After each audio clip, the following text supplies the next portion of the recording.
we know LA is gonna do what it's gonna do, but Chicago is still so underrated that it's like there's potential for you to do so much there because a lot of people aren't.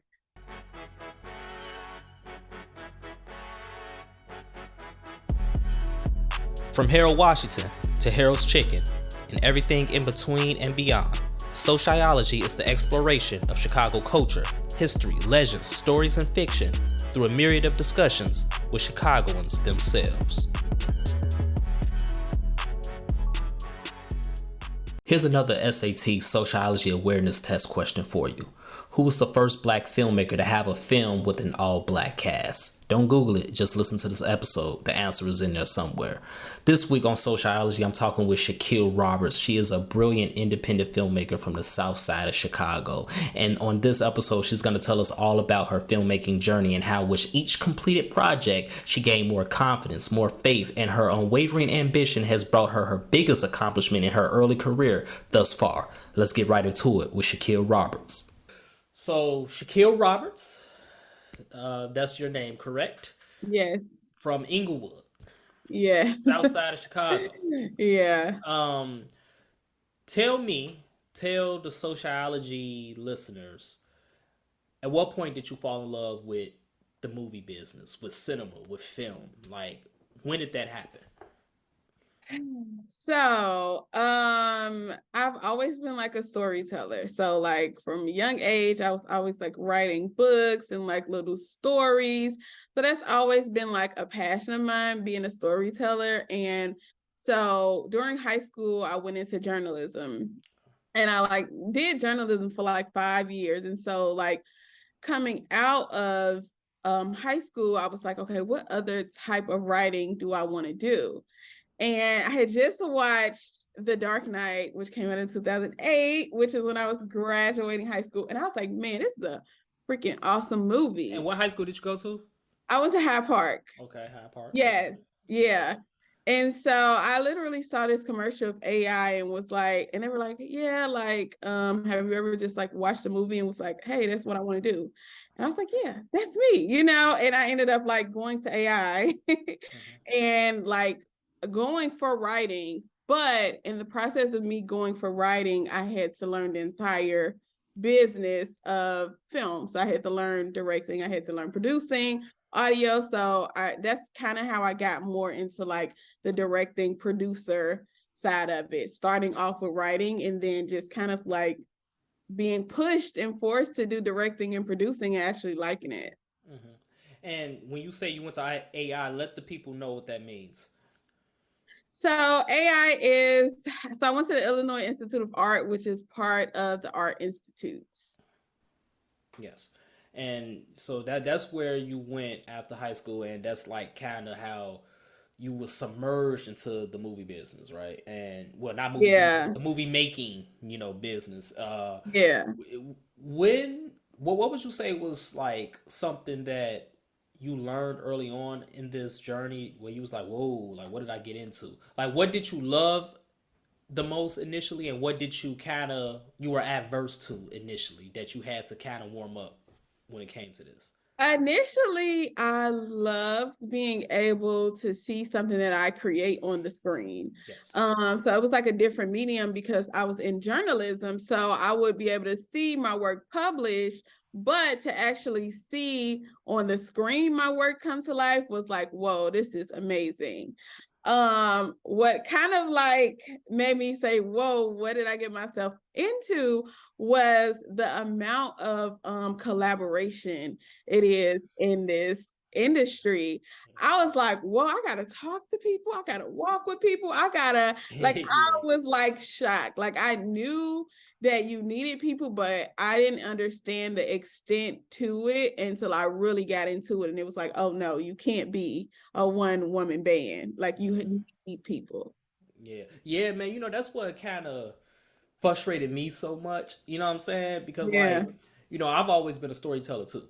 And growing up as a kid, I would be watching movies I ain't had no business watching. Like, for example, it was a movie that was filmed in Chicago called Backdraft about firefighters, and just unfortunately this week Chicago lost two firefighters. So rest in peace to those Mhm. firefighters and condolences to their families. But I love that movie so much. I wanted to be a firefighter, and I'm Mhm. like 8, 9 years old watching this movie about firefighters. You know what I'm saying? And I had no business watching this movie. You got people in Mhm. like burning buildings and shit. They cussing, doing all types of stuff. It was crazy. But that movie sparked like something in me. I'm like, damn, I wanna make something like that. I want to be a firefighter and I want to make movies about firefighters. It's crazy, Right. right? But I just say that to say, growing up, I always had that passion. I went to West Illinois. They didn't have a film major, so I majored in broadcasting instead, and my minor was film, right? Mhm. And then after I graduated from Western, I wanted to pursue my master's in film, um, and I applied to Columbia College twice. They denied Mhm. me twice, right? So I'm like, okay, whatever. I'm gonna figure it out on my own. So I produced my first short film, The Relationship Status, in 2012, right? And this is a long way of me saying, yes, the collaborations that go into filmmaking frustrated me so much, man. It's like each movie is its own business within itself. You know what I'm saying? Yes. Yeah. Like every single production is its own business within itself. And like we only shot for 2 days. It was a 10-minute short film. And that shit stressed me the hell out. You know what I'm saying? Like trying to get all these schedules together, Yeah. trying to, coming up with shot lists, camera angles. It's like, bruh, like this is not for the weak. Yeah. This is not for the Yeah. weak. And I have not produced anything film wise since. And that was over 10 years ago, and it's not because I don't want to do it. It's just because I figured out another route to go into Right. storytelling, which was for me podcasting and writing books. And when I have the money and the budget, I will get back to filmmaking. So Mhm. individuals like yourself, grassroots filmmakers, deserve all the praise because when you look at those end credits in movies, those are literally the credits of everybody involved in making that movie, Mhm. and then you just have yourself. you Yeah, know so exactly. so yeah, I definitely agree with you about how just frustrating that could be. Like how do you, so what was your first project? So you're at AI. What was your first project that you worked on, and tell us about that project and how you executed it to get it to the final product. My first project that I worked on, is it the first project that matters or my first project? Let's do your first project. My first Your first project. project, yeah. Man, oh man, I know it was like the worst thing in the world. What So was it so was like, bad about it? What was so bad about it? well, I mean, I was like a freshman in school. It's my first movie. And that's when I was kind of working by myself, Mhm. because everybody who's a freshman, like you're the camera person, you're the director, you're the producer, and you're the like boom operator. So I'm like running sound with the camera right here, and I'm like directing the actor. So it's like this little short. My dad was like the dad, and like I just got like this young student to play like the daughter, and it basically was like the dad. This movie was terrible, but it basically like the dad who his daughter was like going out with this new guy, Okay. and so the guy comes over and his dad is like trying to see if he can like drink this shot, because it's supposed to be like a man drink or whatever. So Okay. he's trying to like basically size him up, like, are you man enough for my daughter? So he's like So he's trying drinking to get him a drunk. shot. Exactly. So she's like drinking a shot and then pushing it to the guy, and the guy's like, no, I'm good. And the dad's just like throwing him back. And then the daughter comes downstairs and she's like looking all good. And then the guy like takes the shot, like, oh my gosh, like I need something for this. It was terrible. That was like my first project. And you was a freshman. That's hilarious. And what was the running time for that? That was about, I want to say like 4 minutes. 4 minutes, yeah, because it seemed like just like a real quick scene. You know what I'm Yeah, saying? yeah. Yeah, yeah.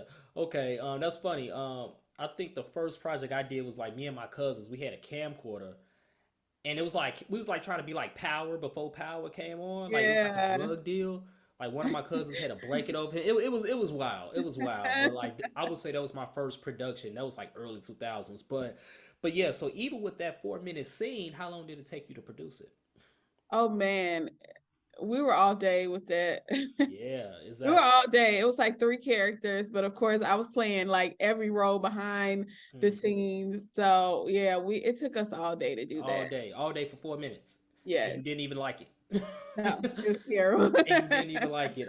So yeah, that was the first one that didn't count. Tell us about the first one that did count. The first one that did count was my thesis. So none of them in between like freshman year and like my thesis coming out of school. That the other, not the other wife, the dinner party. Okay. That was the first project I made that like actually mattered, only because it was my thesis, and that was the first project where I did film festivals and things like that. So that project was super fun. So it was about a wife who basically brings all of her husband's mistresses to a dinner party to find Whoa. out who's pregnant. And it's like Whoa. 6 mistresses. I know, it was like crazy. Whoa. Okay. Yeah. So she's like trying to find out which one of them is pregnant. And she has her husband like tied up, and she's like really threatening people and just like, I want to know which one of you are like pregnant by my husband. So that was like my thesis film coming out of college. It actually did really well in festivals, Okay. and like it did a few screenings too. Tell us about the festivals. What festivals was it in, and all of that? So it was in like a few like indie festivals. One of them was like, it was called like Indie Fest. Okay. And then there was another one called Rooftop Festival, and that was literally on a rooftop. Mm-hmm. So there were like a lot of like small local festivals in Chicago where I just like submitted it, not thinking that it would do anything. And so I was shocked when it like got chosen for these festivals. You were shocked because why were you shocked though? Was you shocked because you didn't feel you were worthy, or I was shocked because, like I said, like coming out, like especially like coming out of college, I was shocked that something came from me, other people took to, because it's one thing where your family's like, oh, you're so great, and I love your movie. It's another thing when like companies and corporations and people outside of you and outside of your circle are like, oh, we like this, we love this. So I was shocked. I was like, whoa, okay, I might have something here. you were onto something and you wrote the dinner part? How long was the script and how long was the running time for the film?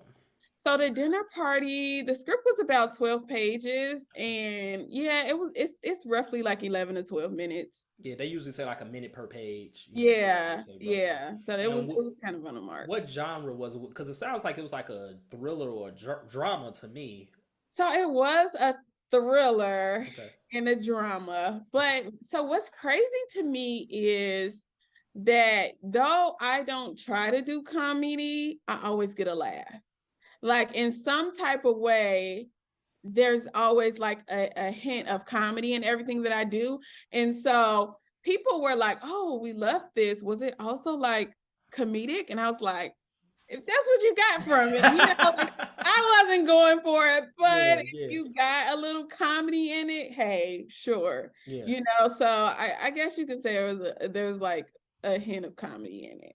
Kind of like it's giving Quentin Tarantino, like serious You're right. undertones with like some comedic splashes in there. Yeah. Um, got you. So okay, so the dinner party, it did well at the festivals. That was your thesis, and we all, for those who don't know, thesis is the final project in film school. After that, what was next for you on your journey? So what was next after that?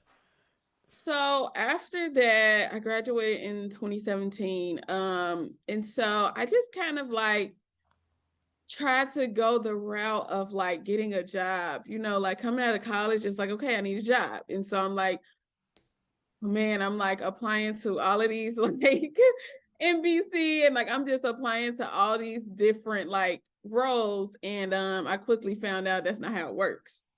And I just wanted to continue to create. So I ended up starting to like produce my next short, which was called Let Go. Okay. And it was about a family who gets a second chance with the mother who died, so she comes back.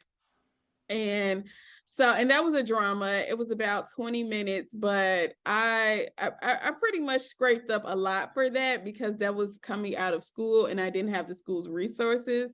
So I kind of just had to like grab a bunch of people, some people that I went to school with, and like contact some actors, So Let Go, I will say, I give it the most flack of like, I wish I would have done so much more with it, or like, I wish I've done better with it. But Let Go did the best in film festivals, hands down. Like, even today, like, I still get requests for screening that one.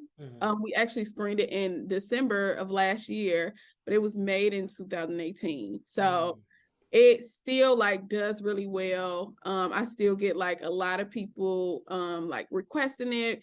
So I give it a lot of flack. But so you're hard on it, once again, but the people are saying, oh, we like this, right? yeah. And that's a testament to the craftsmanship because again, indie filmmaker, grassroots, you gotta make a way. Like how many people did you have helping you behind the scenes when you produced Let Go? Man, I want to say like eight. Eight. I want to say like eight people That's who were. better than none.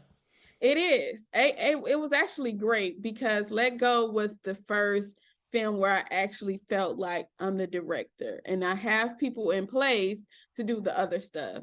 So I didn't feel like I had to like be over my DP's shoulder. I didn't feel like I had to be on my AD. Like at some point on that set, I just went and took a nap and I was like, hey, call me when it's set up Oh, because I life was was so good. tired. Yes, I Life was was good. exhausted. When yeah, it wasn't good, but the fact that you had time to take a nap, I mean. Yeah, I had to. I was so tired. Mhm.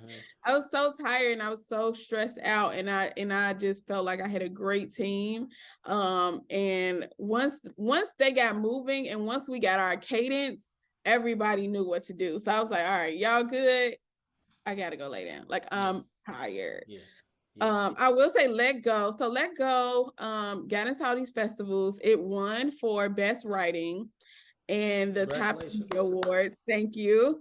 It also was nominated for Best Original Idea, and it also was nominated for Best Actor, which my lead actor Demetrius, he got nominated for that. So Let Go did really great. Like it really did put me on the map as award winning. Yeah, yeah, You yeah. know? Yeah, and that was your first one fresh out of film school. So it's like Yeah. it's pretty much like your rookie year, you already made an impact in the independent film community here in Chicago and obviously, the country.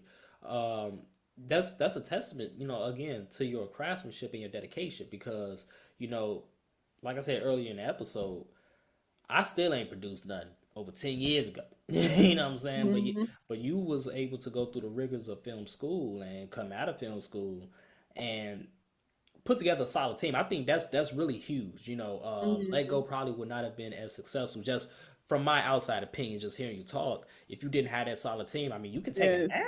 Yeah. People ain't been able to take naps. The directors ain't usually able to take naps, but you able to take a nap. So that means you had a solid team in place that understood your vision, that understood the direction that you wanted to go in with this film, the tone, all of that. So that's dope. And this was, will we consider this the second one that counts at this point? Yes, that's the Okay, second so one. we're at the second one that counts at this point. Let's stop right now real quick because I feel like this is very important and I don't want people to miss this. We're going to pick it right back up again, but explain your writing process because a lot of people still don't understand that a good film, first off, needs a good script, a great script. Mm-hmm. Let's talk about your writing process real quick. How do you approach a new script, a new idea, and things of that? Yes, I'm so glad that you asked this question because it's just so many people that are struggling and I struggled so much myself, before I actually got a flow of things. So my process, usually like when I get an idea, I try to think in that moment, I try to think as far as I can go with that story. Okay. So I try to think it all out. If I can get to the end, I get to the end. If I don't, and I'm like, okay, all I got is a log line, all I got is a synopsis, then I go with that. The next thing that I do personally, because I am a visual creator, is that I create my lookbook. I create my pitch deck, like whatever it is, like I create an image for me. So I'm like writing down, this is what the script is about. This is the character description. Who in my mind do I think what vibe is it? Is it giving Viola Davis? Is it giving Taraji? Whoever. And I'm like putting this person in like, hey, Taraji's picture next to like Mary, Thomas, and like writing a bio. And I really do that because I'm a visual person. And I feel like it's so hard to write characters that you don't have a face to. Like it Absolutely. Really is hard because it's like one day you're thinking Taraji, the next day you're thinking Viola. And it's like, what is this character trying to say? This is two different characters. Mm-hmm. So I usually paint a picture for myself. And I start grabbing those pictures. I start putting in bios. I start putting in backstory as much as I can tell, putting in the synopsis. If this is like a lady, like a rich woman, like what does her house look like? What does her car look like? Like I put in all those details.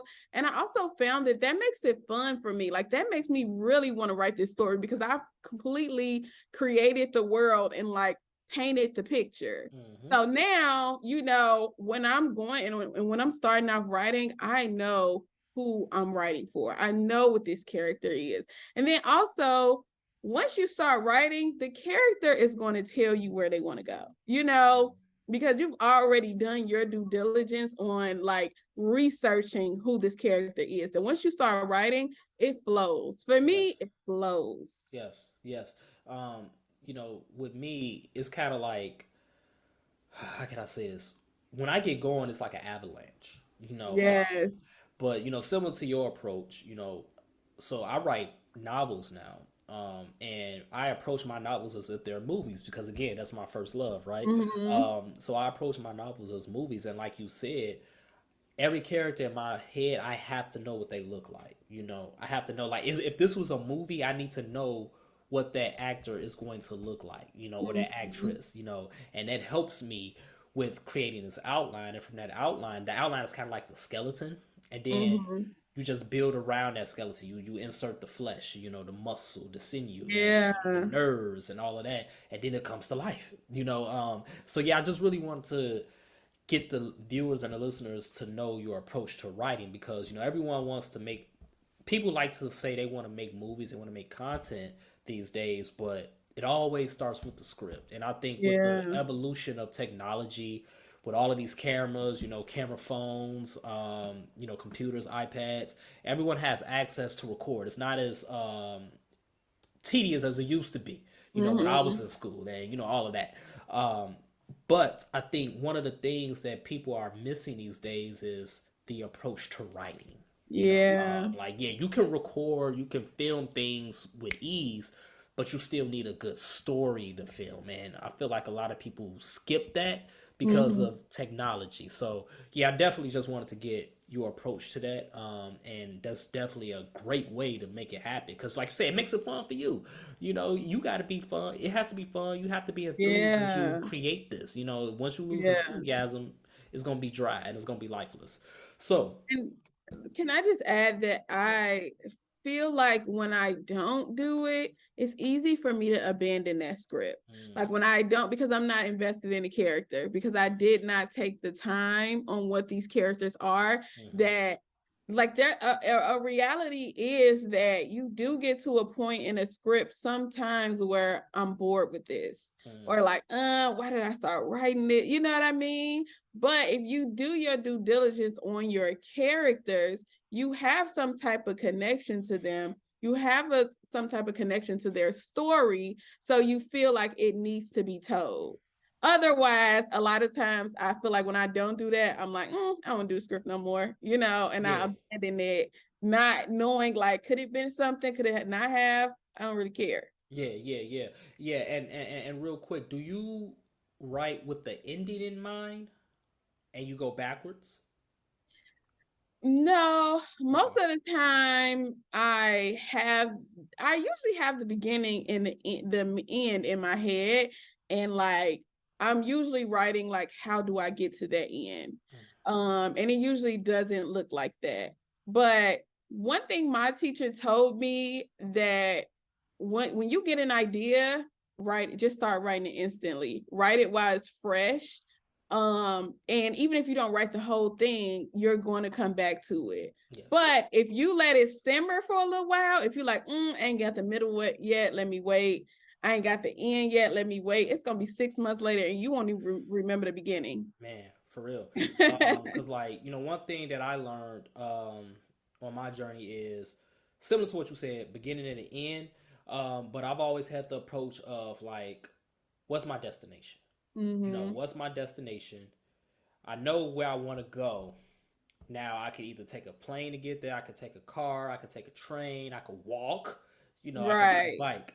It's different ways that I can take to get there, but I know where I want to go. So now I work backwards on how do I want to get there and how do I want to take the reader or the viewer to get there. So yeah, just was interested in seeing your take on that. So now we got two projects under our belt that count, right? Right. We got two projects under our belt that count. You've been doing well in the film festivals so far. Tell us about number three. Number three was lucky number seven. Lucky number seven. Yes, lucky number seven. And it was basically about a girl who was stood up 6 times, and so she's kind of hesitant about meeting up with this seventh guy. So that was a short, like lucky number seven was during COVID. I spent all my little stimulus money because I was still working. So I spent all my little stimulus money to get that film together. And it was just a struggle, man. It was really a struggle initially with Lucky Number Seven, with me just getting to the point like I didn't have the right like equipment to edit. It was just so much stuff where I was like, man, like what is this? And a friend of mine, Justin JC, he ended up editing it. And so then I went into submitting it to film festivals, and Mm-hmm. it was getting rejected, rejected, rejected, rejected. And I'm like, And this what? costs, and that costs. Yes. Yeah, let people know that costs as you submit it. Yes, Yeah, yes. Film festivals are super expensive, like 35 to like $100. I've been seeing so many film festivals like $60, and I'm like, man, like what is going on? Like we can't fund the festival, like So film festivals are pricey, super pricey, and those things add up. yep. So I'm like, you know, I'm like $300 into film festivals, and they're all no, no, no, no, no. So I was just like, man, maybe we need to re-edit it. Maybe we need, like I was just kind of like down on it. And lo and behold, Black Harvest is free. And so I submitted to Black Harvest, like, I ain't losing it. It might have been free or it was $10, one of those. But it was super low. And it was just Yeah. like, whatever, $10, here you go, submitted it. And like 2 months later, I got like a message like, hey, we're so excited to have your film in Black Harvest. And I was like, whoa. Mm, I was so amazed because Black Harvest is one of the biggest in the Midwest.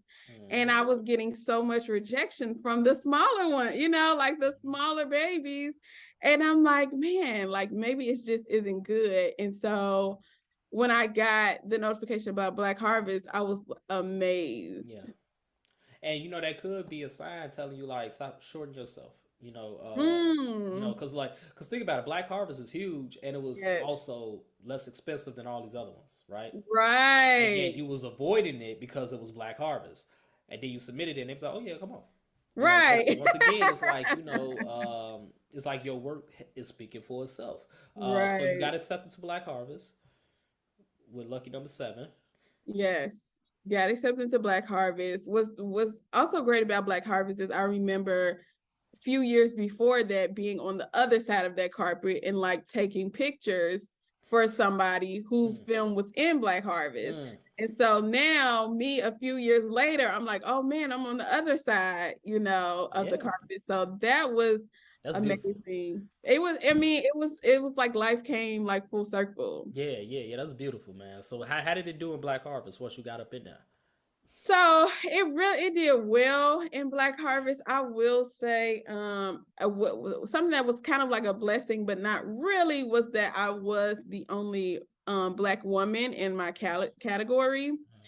So I was happy to be there to have like some representation, but it also made me see like how important it is for me to do this work. Like, we need people in these roles, like in these seats, especially Black women. And I also was like, you know, the only one there that was kind of like writer, director, and producer. So I know. I'm like everything to the project. People are like bringing up like, oh, this was my producer, and like, oh, this was my writer, and I'm like, here I am. I'm all of them. Like, I'm right here. Just the whole gang right here. Yeah. You know, speaking of the Black women filmmakers, you know, y'all are making strides now more than before. Like, Black women filmmakers have always been around, right? But now, you know, y'all are starting to become more and more visible. You know, you got the Ava DuVernays, you know, you got the Issa Raes, the Quinta Brunsons. You know what I'm saying?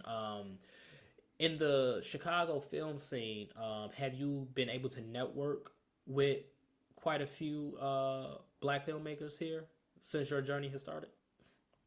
I have. I've been able to network with a lot of them.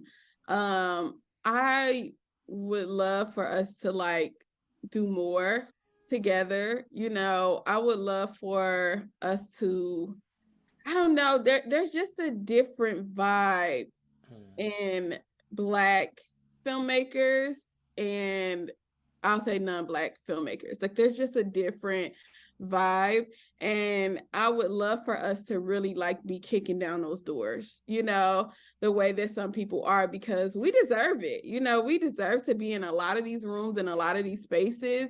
And it's crazy that we have to make room. Like, I literally had to like push through some of these men on this panel, you know, when I was doing it.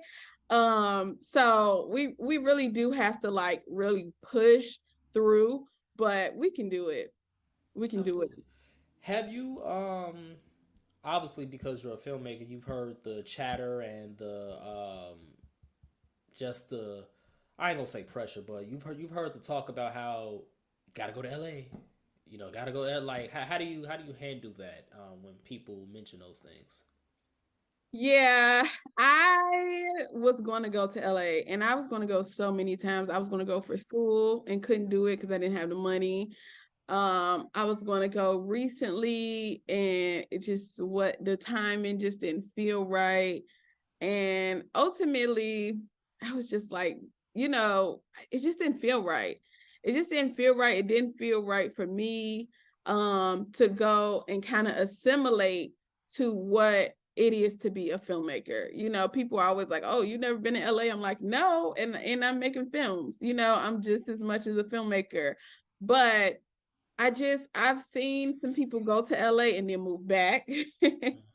And I was just like, I've already gotten to the point in my career where like I've been like making strides for myself, and like God has been like opening doors for me. And so it's like I'm like, I don't need to go to LA so people can, you know what I mean? So I can ride somebody's wave, or so I can get on somebody's team, or so I can whatever. When I came out of college, like I had to kick down doors because they weren't being open.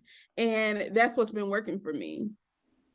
I love that attitude. I love that ambition, and I love that conviction that you have. You know, I share the same sentiments.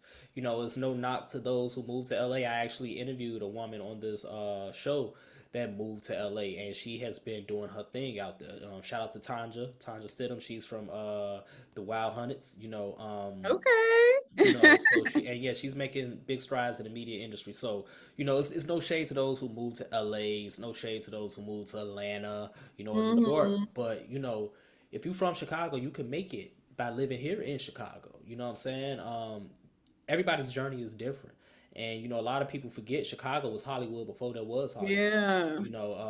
And we can, that's a whole nother rabbit hole we could go down. So I definitely applaud you for, sticking to your guns, and, you've been making it happen. So you got 3 projects under your belt that count. Right. So is number 4 the one where we're going to get to the big news? Is that it? Number 4. Number 4. Make sure number 4. Okay. Yes. But so that's actually number 5. So my thesis was the dinner party, but I also had to do a thesis documentary. And that was kind of like 1 and 2. So they both happened at the same time. I did a documentary called Lysandra, and it did well in the festivals too. It was about a young girl who had like heart complications as a child. And she ended up having to get like heart surgeries and brain surgeries as a baby. And it really was talking about like her mom's journey with that. Okay. So it was the dinner party, Lysandra, that was like 2 but 1 project because they happened around the same time. Okay. And then Let Go was 3rd, and then Lucky Number 7 was 4th, and now The Other Wife is 5th. The Other Wife. Let's get into The Other Wife, and let's get into the barriers that The Other Wife broke.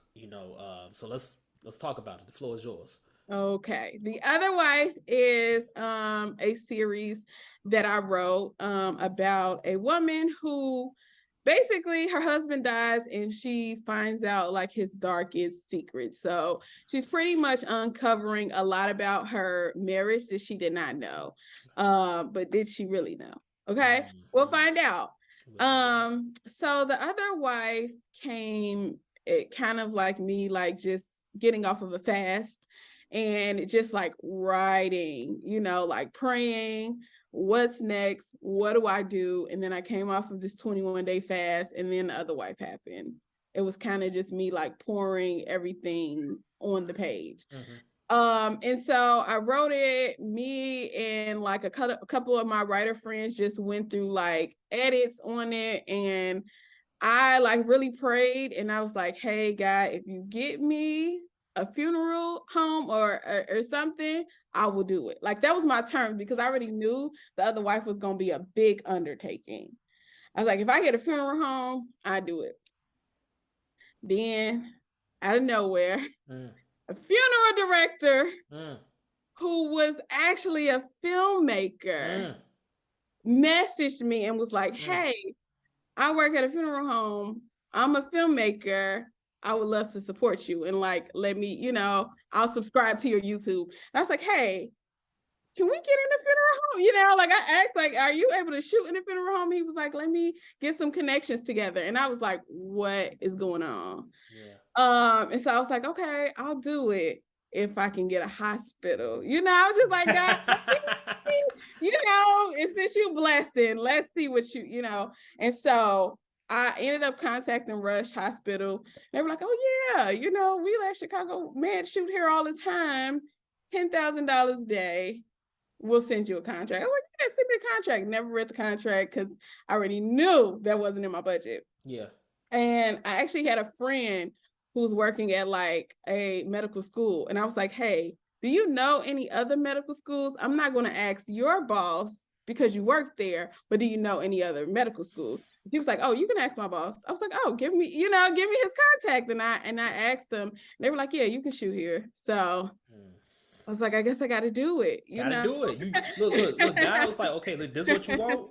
Here you go. Right. Now what you gonna do? Yeah. Right. So I was like, oh, okay, we really doing this. Yeah. So then off of my little budget, I was able to get the rest of the locations, but those were the 2 biggest ones. And I was like, if I can't get these 2, especially during COVID, a hospital room and a funeral home, they packed. Yeah. They packed. And so I was like, all right, now I gotta do it. Gotta do it. Yeah. And we went through like 8 days of auditions. This is a long process. And then we started like just reaching out to any and everybody, like, hey, do y'all want to come be on the set? 1 day, 2 days, 3, how many days you can dedicate? Like, can you do it? And we actually got a lot of people for the other way. Well, it wasn't a lot, it was like 20, but that was a lot for us, you know, because we were working on like 8 to 10 people. So that was a lot for us. And we, you know, we shot it, and yeah, we shot it, and it was great. Y'all shot it. And when did principal photography take place? Like, how long did it take? Um, so we started in July of 2021. We started in 2021. July of 2021, and then we shot for 6 days. So we shot for like 3 weekends. Okay. July into August. Okay. Then oh, sorry. No. Keep going. Then so we shot for the 6 days, and then the same thing happened with the lucky number 7. I did not have the equipment, you know, to be able to like continue on and like finish out the other wives. So I was just like sick about it. My funds was like dried up for this 6-day shoot. Like 6 days is a lot for me. You feeding people every day, you know, all of those locations. A lot of times there's parking, props. Yes. Yes. So 6 days of shooting was like, whoa. So my pockets were like drained. And I'm like, I ain't got no money to pay people to edit. I can't edit because I don't have the equipment to edit. So there was just there was like a lag, a few months of a lag before I like got back up to the other wife. I was kind of like going through a lot after that project. Yeah. And you got back to it eventually when I assume the funds got back up, you know, and well, my cousin actually ended up like investing in me, and that's a my blessing. cousin, she's so freaking supportive, man. That's good. And You need that. she just, yes, and she literally like gifted me my computer, and it was a brand new Mac, and she was like, Praise I God. believe in you. Praise And God. I was like, I can't take this, and she was like, do You it. better And take it. I know. I know. I was like, man, but she like saw like how much I went through, you know, with like being so upset about not being able to finish this project out, and how much it meant to me, how much it meant to the people who worked on it. So I was like, okay, God, you really want this to happen? Okay. All right. You know. Yeah. Yeah, God was your angel investor. God was your financer. God was all of Yeah. it. God was Right. your location manager. All of that, Right. man. That's man. Look, that's huge. Like it's with any dream. With any dream, it don't matter what it is. It's so imperative to have people that believe in you. Yes. It's so imperative. You know, we talked about filmmaking. You know, shout out to my cousin Adisa. He was the one who bought my first camera. You know, this was like Wow. 20. This was right after I graduated college. So I graduated college 2010. This was like 2011, and he knew, you know, how passionate I was about getting my business started. I just didn't have a camera. I ain't had the money. You know, I ain't had no money to Mm-hmm. buy a camera. You know what I'm saying? That's why it's like, you know, shout out to these high school kids. I go on tangents. Shout out to these high school kids, but they don't know how good they got it. Like I was shooting high school sports this Mm-hmm. season. They all got cameras. You know, they got 70 to 200 millimeter Sony's. You know, all that. It's like, you know, that's a blessing because I ain't had none of that Yes. in high school. I didn't have it coming out of college. You know, but my Right. cousin Adisa was like, look, man, if you really want this camera, if you really want to get it done, I need you to get it done. So I'm gonna buy it for you, but I'm gonna need you to do what you say you're gonna do. I'm like, Mm-hmm. look, say less. He bought it for me, and the rest is history. Wow, It was with man. that camera I shot my first short film, Relationship Status. But Wow. you know, the fact that your cousin bought you that computer so you could get the editing done, that's huge, man. So it's like, you know, you got the editing done, you finished the other wife, right? Tell us about what's going on now with the other wife. We know about the film festivals for the first 3, 4, Yes. you know, that count, but like what's going on in the post-production and the distribution with this project? Okay, yes. So The Other Wife. I like to tell people about my failure. So I like Got to. tried to do the film festivals with The Other Wife.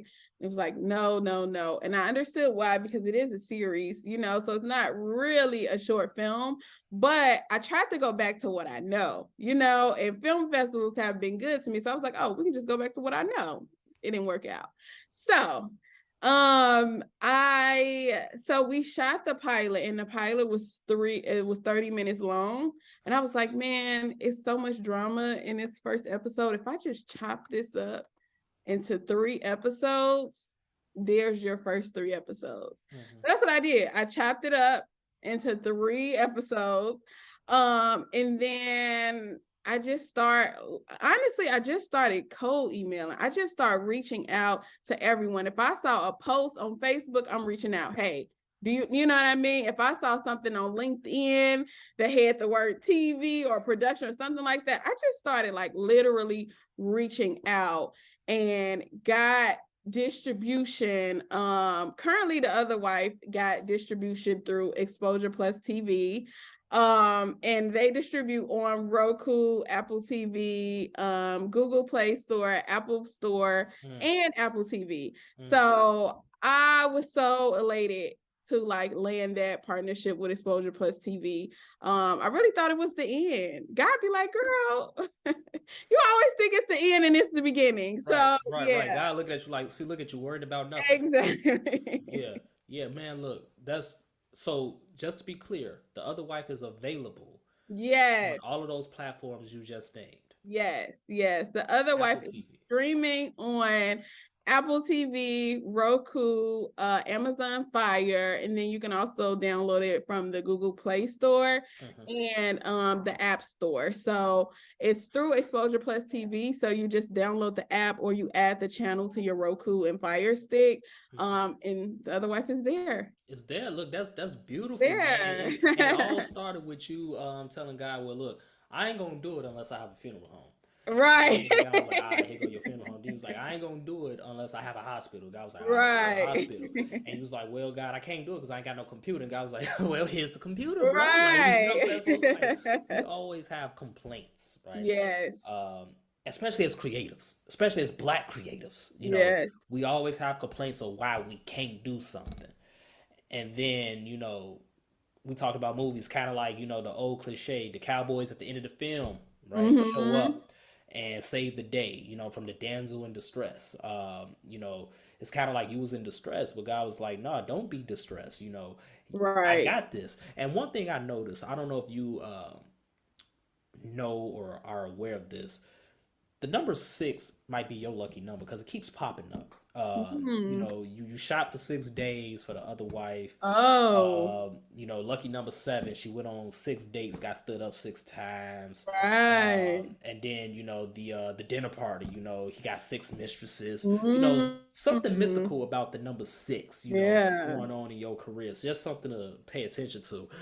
But first of all, how many indie filmmakers can say that they have a distribution deal on these digital platforms? Not many, and it came because of your grit. It came because of your faith, right? Yes. Obviously at this point, you have no choice but to say the streets want what you put out. Right. Like it ain't no more shortening yourself. It ain't no more, limiting yourself, right? Because you done did well in all these film festivals, and now you're on Roku, Apple TV, all of this. Not bad for a filmmaker that's in like her 5th year. Yeah. 5th year of her career, you know what I'm saying? Doing all this by yourself. What's the future looking like for Shaquille Roberts? Like, where do you go from here? What is your ultimate goal? I know I just bombarded you with a lot. just tell us, what's next? So next I am going to continue with The Other Wife. We're going to make more. I also have a limited series that I'm working on. It's called Time. And it's a 4-part limited series about a young guy who finally asks his crush out, and he finds out that she's like trying to manipulate him into committing a crime. So he's basically trying to clear his name of this crime that was committed. So I have those two series, but my ultimate goal is to continue to cultivate like community and collaboration in this industry. It's so important. You know, me, I thank God for this distribution deal. Because not just for me, you know, but for there's so many people who worked on their own time and on their own dime on this show, and also for the people who come up next to me, because I am a filmmaker, but I'm a huge mentor. I'm very much like, I found this out, who else needs it? So that is like huge, huge, huge to me. I've like just mentored so many people over these years in this industry based off what I know. So I want to continue to like go higher and go further so that I can pull everybody up with me, because I know how it feels to be at the bottom of this industry, literally with like a script that I feel like is okay, and like two people that may believe in me, and like, should I ask this actor, am I good enough? Like, I've gone through all of that, and I still struggle with a lot of it, and it still takes God being like, girl, we got somewhere to go, you know? So my ultimate goal is like, I want to continue to create content, and I want to tell these stories so that I can help other people do the same. Beautiful, beautiful. Lifting as we climb, lifting as we climb. Uplift is Yes. very important and is crucial to humans, but more specifically, Black people in our communities, and even more specific, hyper specific, the Black film community as a whole, but especially here in Chicago. So we talked about your approach to writing. We talked about, you know, so we talked about your approach to writing. What would you do? You think at this point you've established like your own artistic eye when it comes to shooting your films? Would you say that at this point, since you're like 5 projects in? I will say that I am very much, first and foremost, a storyteller. I am very much like focused on, and even though like cinematography and all of those things add to the story, I'm very much a writer. I'm very much a director. And so I don't get in the DP way. I don't get in the gaffer's way. Like, I don't get in these people way. I collaborate with them and they work together, but I always get people that I know I can trust. That like, you know what I mean? I know that what you telling me, you know, you got my back, because ultimately, like, even though I've played every role, I've even played a cinematographer role, and I'm just not one.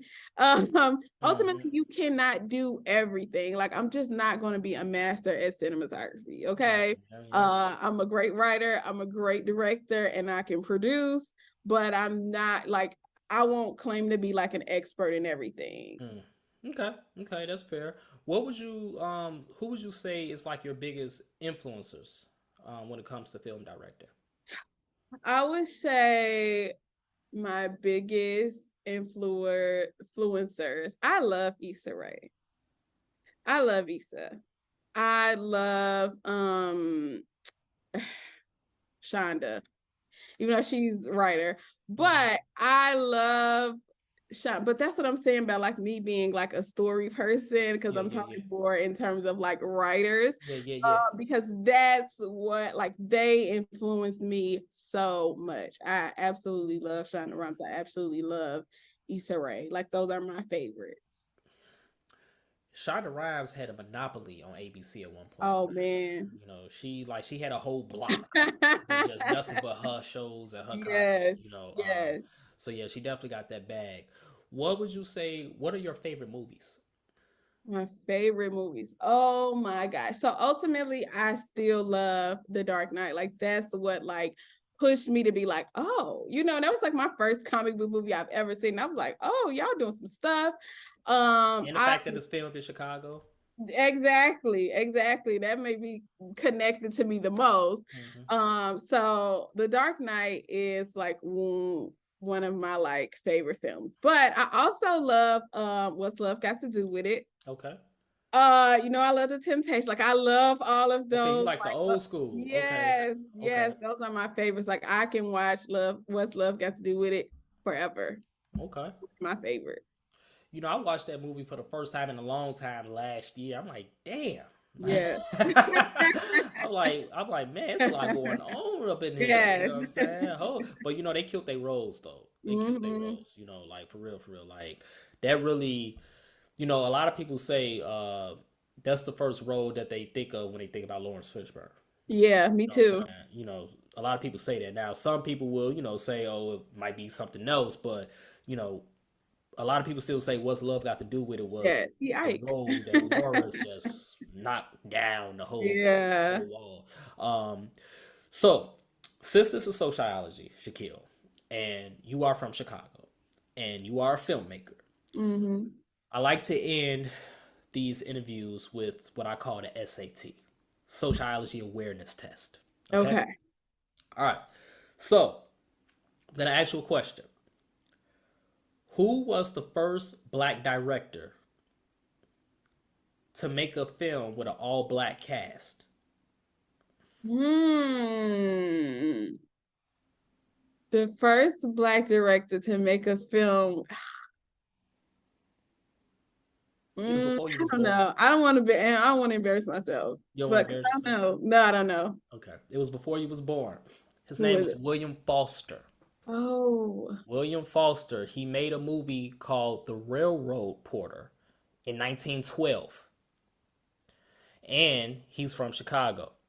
His company, Foster Photoplay Production Company, was founded right here in Chicago in 1910. So that's some history for you. Yes. That's some history for a lot of us of African descent because, once again, Chicago was Hollywood before Hollywood.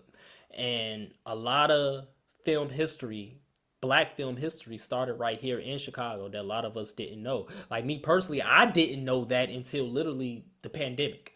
Right. And I consider myself a film student my entire life, and I didn't even know that until the pandemic. Like we all know about Oscar Michaud, you know what I'm saying? Born in Illinois, I think it was like Metropolis, Illinois, we all know about him, but I didn't know about William Foster until about 3 years ago. So yeah, William Foster.